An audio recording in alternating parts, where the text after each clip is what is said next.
Hello नमस्कार दोस्तों। कैसे हैं आप सभी। एक बार फिर से आप सभी का स्वागत है आपके अपने यूट्यूब चैनल प्रॉफिट स्टडी में। तो आपका रेलवे अप्रेंटिस के लिए राहत भरी एक खबर जो है वो सामने आ रही है। बाकी हम वीडियो के आगे आपका पूरा एक्सप्लेन करके बताएंगे ये जो खबर है वो क्या है और किस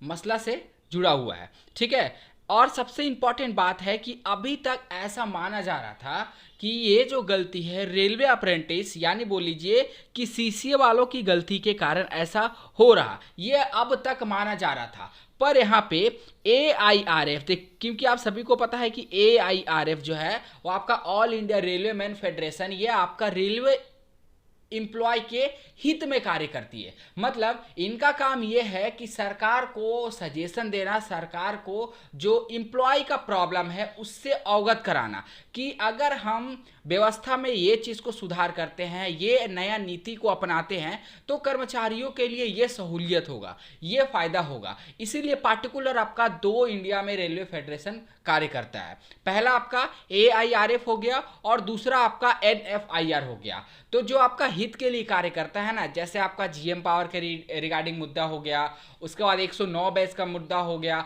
एज रिलेटेड मुद्दा हो गया, कोई नया यहाँ पे पॉलिसी को लागू करवाना हो गया उससे रिलेटेड मुद्दा हो गया, तो सारा ये मुद्दा जो है ना ये आपका एआईआरएफ के अंतर्गत आता है। All India railway man federation सारा इसका कार्यभार संभालता है। और इसी बीच आपका एक जो लेटेस्ट यहाँ पे नोटिफिकेशन रिलीज किया गया है सीसीए वालों के लिए, वो हम आपको पूरा इसका ऑफिशियल नोटिफिकेशन पे लेके चलेंगे। कल ही के डेट में एआईआरएफ ने इसके रिगार्डिंग एक नोटिस भी जारी कर दिया है। अब यहाँ पे रेलवे को क्या होगा कि अपना फैसला यहाँ पे बदलना होगा। देखिए एआईआरएफ के हाथों में ना जो भी यहाँ पे केसेस चल जाती है, चाहे वो किसी भी तरह का प्रॉब्लम हो, किसी भी तरह का फैसला हो, तो वो आपका 99% जो केसेस है ना, 99% जो फैसला है वो आपका एआईआरएफ के पक्ष में ही रेलवे लेता है। ऐसा इसलिए होता है क्योंकि आपका जो भी चेंजमेंट करना होता है रेलवे को, या फिर नया कोई पॉलिसी लागू करना होता है, ठीक है, तो वो सारा आपका AIRF all India railway man federation के साथ विचार विमर्श करने के बाद ही यहाँ पे लागू किया जाता है। ऐसा नहीं कि मन में आया लागू कर दिया, जी नहीं, लागू करने से पहले यहाँ पे सलाह मशवरा भी किया जाता है कि अगर इस पॉलिसी को हम लागू करते हैं तो इससे कर्मचारियों का फायदा होगा या फिर नुकसान होगा। तो चलिए इसका ऑफिशियल नोटिफिकेशन पे चलते हैं। उससे पहले जो लोग भी चैनल पर फर्स्ट टाइम आए, सब्सक्राइब नहीं किया, सब्सक्राइब करके बेल बटन को ऑन कर दीजिएगा ताकि रेलवे का ए टू जेड इंफॉर्मेशन आप सभी को मिलती रहे। डिस्क्रिप्शन में आपको व्हाट्सएप ग्रुप का लिंक मिलेगा, जरूर जरूर ज्वाइन कर लीजिएगा। टेलीग्राम का भी लिंक है, वो भी ज्वाइन कर लीजिएगा, क्योंकि जो भी निरंतर अपडेट आए वो अपडेट कंटिन्यू आपको प्रोवाइड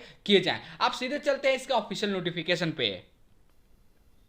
और देखिए इस लेटर को जब आप पूरा देख लोगे ना, पूरा रीड कर लोगे, तो ये क्लियर हो जाएगा कि इसमें अप्रेंटिसशिप वालों का कहीं भी 1% भी गलती नहीं है। और सोचिए एआईआरएफ जो है इतनी अच्छी तरह इन बातों को समझाया है, मतलब रेलवे के सामने इतने अच्छे से प्रेजेंटेशन दिया है कि रेलवे ने भी इस बातों को मानने के लिए यहाँ पे एग्री हो गया है। ठीक है, चलिए यहाँ पे देखते हैं। तो सबसे पहले हम आपको बता देते हैं कि आपका all India railway man federation इसका लेटर जारी किया। ये लेटर आपका 17 जून 2023 के डेट में यहाँ पे जारी किया गया। ठीक है, यहाँ पे देखिए आपको हॉनेबल मिनिस्टर ऑफ रेलवे और आपका ministry of railway government of India, rail भवन न्यू दिल्ली, रिस्पेक्टेड सर, मतलब आपका all India railway man federation AIRF, ठीक है, आपको लेटर यहाँ पे दे रहा है मिनिस्ट्री ऑफ रेलवे डिपार्टमेंट को कि सीसीए वालों के लिए ये कार्य जो है, जो प्रेजेंटली अब रिस्ट्रिक्टेड लगा दिया गया है, रोक लगा के रखा गया है। हम पिछले वीडियो में इसके रिगार्डिंग बात किए थे। तो चलिए एआईआरएफ की तरफ से एक अच्छा पहल पॉजिटिव जो न्यूज है वो आप सभी को सुनने को मिला।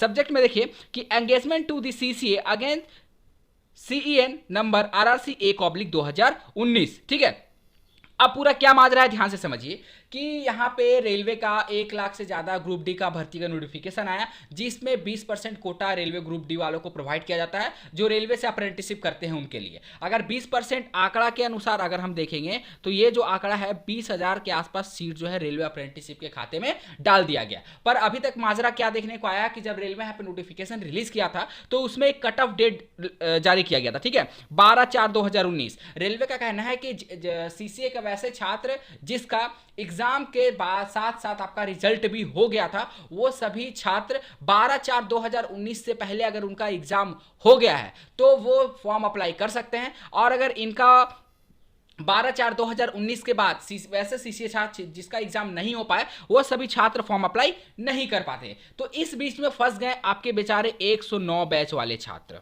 ठीक है। 109 बैच वाले इसमें जो सीसीए के छात्र थे वो इसमें फंस गए। अब पूरा मामला ये हुआ कि इसके रिगार्डिंग बहुत यहाँ पे कैंपेन भी चला, अनशन भी हुआ, ठीक है। मतलब 109 बैच का जो कैंडिडेट थे अपने तरीका से पूरा यहाँ पे कोशिश किए, सभी ने उनका साथ भी दिया, क्योंकि जो इनका मांग था वो बिल्कुल यहाँ पे जायज़ था। इसलिए मैं आप लोगों को बोलता हूँ निरंतर अपने प्रयास के लिए, यहाँ पे अपने हक की लड़ाई के लिए आपको निरंतर आगे आना होगा। अब ये भी अगर ये सोच के बैठ जाते हैं कि नहीं 109 बैच है तो हमारा कुछ नहीं होगा, रेलवे ने नोटिस निकाल दिया है, क्योंकि कुछ लोग अभी भी कमेंट करेंगे, मुझे पता है कुछ लोग बोलेंगे कि ऐसा नहीं हो सकता है, ये फालतू है, ये है वो है, ठीक है। आपको अभी देखिए कमेंट बॉक्स में आपको देखने को मिलेगा। तो उन सारी नेगेटिविटी पे आपको ध्यान नहीं देना है, आपको अपना टारगेट लेके चलना है। जब जीएम पावर लागू हो जाएगा ना, तो ये जो अभी बोल रहे हैं ना कि नहीं हो सकता है, सबसे पहले वही छात्र दौड़ के आएंगे कि हमें सर्विस दे दो, रेलवे में हमें नौकरी चाहिए। हम जीएम पावर के लिए बहुत हम लोगों ने अनशन पे साथ दिया, हम लोगों ने बहुत कड़ी मेहनत की, तब जाके जीएम पावर लागू हो, ये उनका कहना होगा, ठीक है। फिर भी आपको नेगेटिविटी बातों पे बिल्कुल भी ध्यान नहीं देना, आपको टू दी पॉइंट अपने टारगेट को देखते हुए चलना है, ठीक है। तो अभी एआईआरएफ का सिंपल सुन लीजिए, इतने लेटर आपको नहीं पढ़ के यहाँ पे आपका ज़्यादा समय लूंगा। सिंपल इसमें जो कहा गया है वो आपका ये कहा गया है कि आपका जो 109 बैच है, ठीक है, 109 बैच जो है, जो आपका सेशन का बात करेंगे तो 17-18 जिसका सेशन था 109 बैच का, उसका आपका जो ट्रेनिंग है वो आपका फरवरी मंथ में ही कंप्लीट हो गया था, ठीक है। ट्रेनिंग जो है वो आपका फरवरी मंथ में ही कंप्लीट हो गया था। एक साल का जो अप्रेंटिसशिप ट्रेनिंग होता है, ठीक है, वो फरवरी मंथ में यहाँ पे कंप्लीट हो गया। चलिए फिर से आपको एक्सप्लेन करके दिखा देते हैं कि उसका मान लीजिए ट्रेनिंग आपका 1, 2 और यहाँ पे बात करें जो भी वहाँ पे करेंटली ईयर चल रहा होगा कि फरवरी मंथ में ही जो ट्रेनिंग है वो कंप्लीट हो गया था, ठीक है। पर यहाँ पे जो एग्जाम लिया गया, क्योंकि आप सभी को पता है कि जब आप रेलवे से अप्रेंटिस करते हो तो आपका थ्योरी प्रैक्टिकल का एग्जाम होता है, ठीक है। एग्जाम कंडक्ट कौन करता है, तो एग्जाम आपका लेता है ये ministry of skill development and entrepreneurship, ये आपका एग्जाम लेता है, ठीक है, एमएसडी जिसे कहा जाता है। तो ये आपका एग्जाम लेता है और अगर आप पास होते हो तो आपको सर्टिफिकेट मिलता है अप्रेंटिसशिप का। तो आपका फरवरी में ट्रेनिंग कंप्लीट हो गया, फरवरी में आपका 1 साल का अप्रेंटिस हो गया। पर यहां पे जो डिपार्टमेंट एग्जाम लिया, ठीक है, डिपार्टमेंट एग्जाम देखिए कितना डिले लिया है। यहां पे देखिए आपको लिखा है कि RDAT from 25/9/2019 to 14/6/2019 and 5 state from 26/6/2019 से लेकर 28/6/2019। मतलब पहला स्लॉट में आपका 28 मई को एग्जाम, 29 मई से लेकर 4/6 तक एग्जाम चला। और कुछ ऐसे 5 राज्य हैं जिसमें आपका 26/6/2019 से लेकर 28/6/2019 तक एग्जाम चला। अब यहाँ पे सीधा ऑल इंडिया रेलवेमैन फेडरेशन का रेलवे से कहना है कि जो 109 बैच के बच्चे थे उनका जो ट्रेनिंग है वो आपका फरवरी मंथ में ही कंप्लीट हो गया। और ये जो आपका एग्जाम हुआ, एग्जाम जो चला वो आपका 29/5 से शुरू हुआ, मतलब फरवरी में ट्रेनिंग कंप्लीट हुआ और आपका एग्जाम जो शुरू हुआ मई में शुरू हुआ। तो इसमें किसका गलती है, इसमें क्या बच्चों लोगों का गलती है, इसमें सीसीए वालों छात्र का गलती है? ऐसा है कि आप फरवरी से आप मई में जून में हमारा ट्रेनिंग कंप्लीट हुआ, बिल्कुल भी ऐसा नहीं है। ये गलती आपका किसका है, तो जो आपका एग्जाम कंडक्ट कराता है। एग्जाम कौन कंडक्ट कराए, तो आपका MSDE ministry of skill development and entrepreneurship, ये आपका एग्जाम लेट कंडक्ट कराए। तो यहाँ पे ऑल इंडिया रेलवेमैन फेडरेशन का सीधा कहना है कि इसमें आपका जो एग्जाम कंडक्ट कराया उनका गलती है, क्योंकि यहाँ पे जो 109 बैच के सीसीए वाले थे वो सभी अपना फरवरी मंथ में ही ट्रेनिंग जो है पूरा कर लिए थे। तो इन्हें जो है रेलवे में जो आपका 109 बैच का मुद्दा उसे क्लियर करते हुए इन सभी का ज्वाइनिंग यहां पे होना चाहिए, ठीक है। और एकदम जाहिर सी बात है, यहां पे साफ दिख रहा है कि इसमें सीसीए वालों का कोई भी गलती नहीं है। इनका फरवरी में ही आपका जो ट्रेनिंग है वो कंप्लीट हो गया, तो फिर जो एग्जाम हुआ वो आपका मई में हुआ, ठीक है। तो एग्जाम जो है वो 3 मंथ के डिले से हुआ, तो 3 मंथ का हिसाब कौन देगा, वो आपका MSD देगा कि ये जो एग्जाम लेट से हुआ, क्यों लेट से हुआ। अगर एग्जाम ऑन टाइम हो जाता, जैसे फरवरी में कंप्लीट हुआ, मार्च में अगर एग्जाम शुरुआत हो जाता तो इनको इतना आंसर करने का जरूरत ही नहीं पड़ता, सीधा इनका अभी तक ज्वाइनिंग हो जाता, ठीक है। तो ये लेटर में इसी बातों पे चर्चा यहां पे किया गया और सारा डिटेल से बताया गया। और इसमें यह भी बोला गया कि all the candidate possess NSE certificate at the time of document verification.